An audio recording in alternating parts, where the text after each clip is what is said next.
El claustre romànic.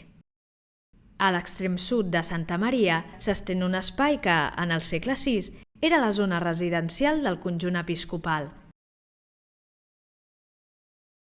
A la maqueta trobareu alguns elements construïts en el segle XII.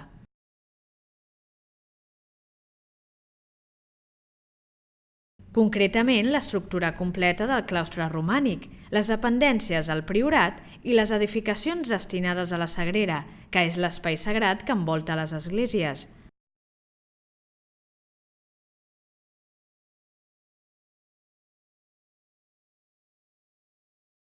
Un dels elements que més crida l'atenció és la galeria del claustre, que utilitzava la comunitat augustiniana a la façana sud.